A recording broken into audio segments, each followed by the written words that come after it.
Ես դատանից որևէ ակնկալիք չունեմ, այստեղ հավաքված որևէ մարդ էլ վստահ եմ, որ ակնկալիք չունի։ Այստեղ մարդիկ են, ովքեր եկել են իրենց սատարումը հայտնելու Դավիթ Գալստյանին, մի մարդու, ով որ իր տունը, տեղը, փոքր հայրենիքը կորցրել է, եկել է նաև իր տարբեր առիթներով իր ձայնը նաև բարձրացրել դժգոհությունը, մտահոգությունը մեր երկրում ստեղծված իրավիճակի հետ կապված եւ բնականաբար նա մշտապես գտնվել է իշխանության թիրախավորման տակ, տարբեր փուլերում դա արտահայտվել է նրա որպես արցախցի հարձակումներով, հաշվառով նաև այն հանգամանքը, որ Դավիթ Գալստյանն նաև ուղիղ խոսում էր Արցախի տեղի ունեցածի մեղավորների մասին, ուղիղ կշտամբում եւ բավականին ծանր քննադատության էր ենթարկում այն մարդկանց, որ ոչ միայն պատասխանատու են Արցախի հանձնման մասով, այլ նաև այսօր տարբեր հարթակներում, այդ թվում ազգային ժողովում շատ հպարտությամբ խոսում են Արցախի հանձնման մասին։ Հիմա Դավիթը այն ինչ որ վերագրում է Դավիթը եւ շատ մարդկանց, ում որ մենք ճանաչում ենք եւ տեսել ենք նաեւ քննչական կոմիտեի հաղորդակցության մեջ, շատերի հետ մենք առնչում ենք, կարող ամենօրյա չի այդ հանդիպումները կամ շփումները, բայց գիտեք, այն մարդկանց մտահոգությունները, որոնք արտահայտվել են, չեմ հանդիպել որևէ մարդու, ով պայքարը տեսել է զենքի, առավելևս ահաբեկչության, ինչը ակնհայտորեն այս իշխանության կողմից այդ ամենը բերվել է, ուռճացվել է եւ փորձել է ներկայացնել որպես հանցագործություն։ Եվ երկրորդ հանգամանքը, տեսեք, շատ բազմաշերտ են այն մարդիկ, ովքեր այս գործի մեջ իշխանությունը փորձել է հավաքել։ Դավիթը որպես արցախցի եւ Արցախի խորհրդանի անդամ,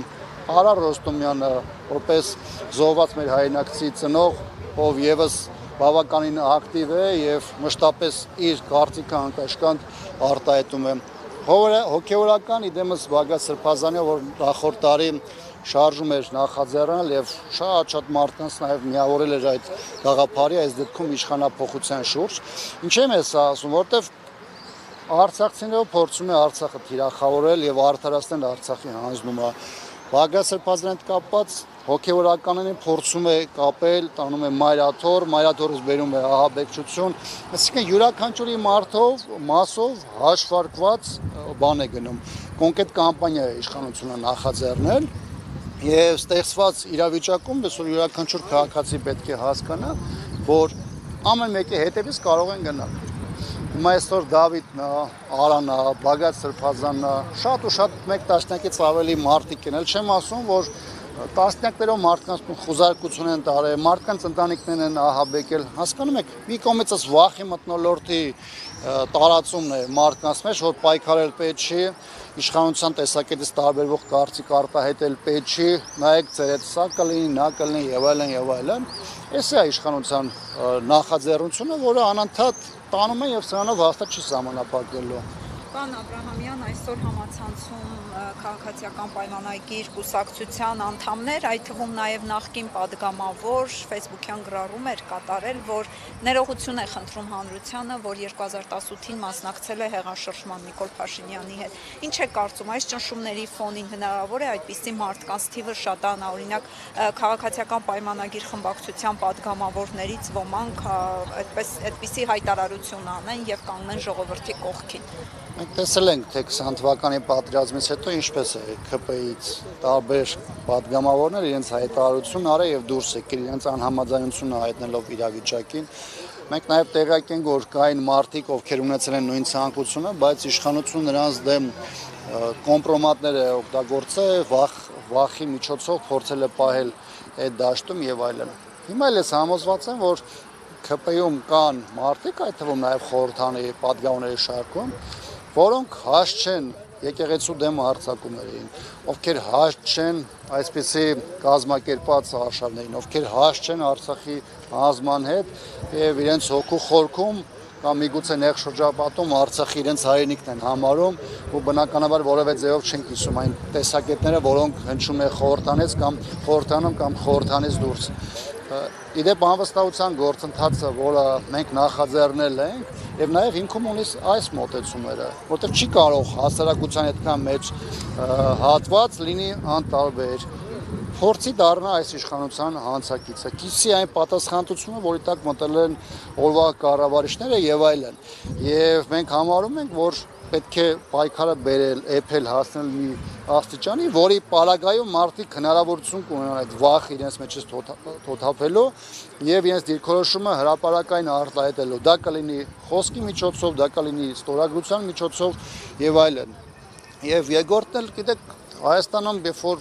խոսում ենք քաղաքական գործընթացների մասին կամ քաղաքական ուժերը, քաղաքական գործիչներն են խոսում, եթե դու քաղաքական գործիչ ես, բնականաբար քո համար ճանապարհը քաղաքական մոտեցումներն են, որոնք այդ թվում ամրագրված են նաև անվստահության գործընթացի այդ մեխանիզմի կիրառման միջոցով, եւ կարծում եմ ճանապարհը դա է։ Մենք հիմա տարբեր հատվածներում կարող ենք գնալ, մեր սատարումը հայտնել, ոստիկանության բաժանմունքներ, քննչականն, դատարանները, հետագայում կալանավայրերը եւ այլն, բայց մենք որևէ փուլում հաջողության չենք հասնի այս երկրում փոփոխությունների մասով քաղաքական, միջև մենք այս փոքր լոկալ օջախները չբերենք եւ չմցնենք մեկ ընդհանուր process-ի մեջ, որովհետեւ մարդիկ մեկը քչանում են, տարբեր իրավիճակներով պայմանավորված, մեկ անգամ ակցիաներով այդ մարդիկ գալիս են, իրենց խոսքն արտահայտում են, գնում են եւ այլն։ Պետք է անհրաժեշտությունը այս մարդկանց ընդհանուր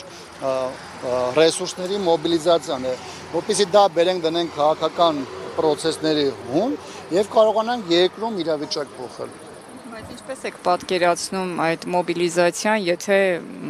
ընդդիմությունը, հա, այս պահին ամեն դեպքում տեսնում ենք, որ չեն միավորվում, չեմ ասում պառակտված են, բայց միակարծիք չեն, հա, այդպես մեղմ արտահայտվել։ Ողջամտությունը մի փուլում հաղթելու է, որովհետև ձեր ասած ընդդիմադիր տարբեր շրջանակներում կամ բևեռներում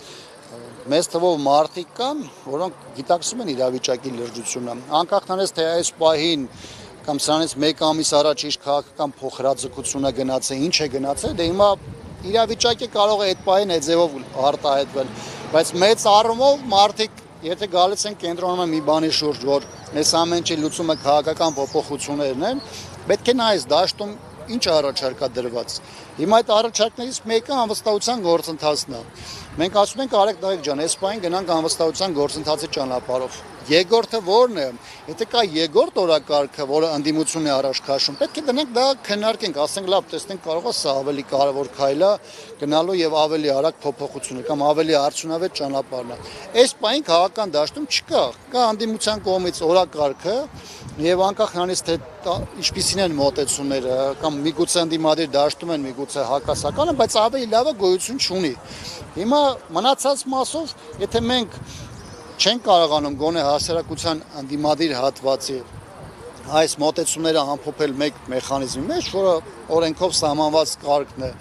բնականաբար անընդհատ այս օրակարգերը գնում են իշխանության կառավարման տակ։ Նրանք են փորձում են դաշտը վերցնել եւ քաղաքական, եւ տեղեկատվական, եւ մենք ցավալիորեն հայտնվում ենք մենակ հետապնդվողի դերում։ Հիմա ընդդիմությունը քանի այս պայն ունի առաջարկի իր մոտեցումը, այս դեպքում հանրապետականի առաջադրած անվստահության հայտնելու այդ process-ը, ես կարծում եմ պետք է փորձել սրա շուրջ ամբողջացնել։ Եթե չեն ամբողջացնում, այլ մարդիկ չեն փորձում դրա տակ հավաքվել, կրկնում եմ, միգուցե իրենք առաջարկեն այլ իրենց կարծիքով կենսունակ մոտեցում, մենք գնանք նստենք քննարկենք։ Մեր խնդիրը հոեն չի, որ դա լինի մեր process-ը, մենք կլինենք առաջին համարով խաղացողը, լինի մեր տեխնացուն եւ մենք ասենք թե ինչը ոնց է անելու։ Մեր համար խնդիրը, գերխնդիրը քաղաքական փոփոխությունն է, եւ մենք բաց ենք այդ թեմայով ցանկացած նորմալ տրամաբանական մոտեցում քննարկելու եւ որոշելու որն է լավագույն ճանապարհը։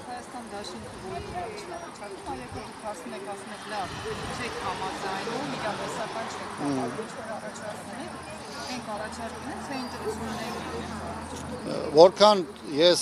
այդ շփումներին, հանդիպումներին մասնակցել եմ, այլ բան չեմ մասնակցել։ Իհարկե ընտրական ցիկլի հետ կապված կան մոտեցումներ եւ այլն։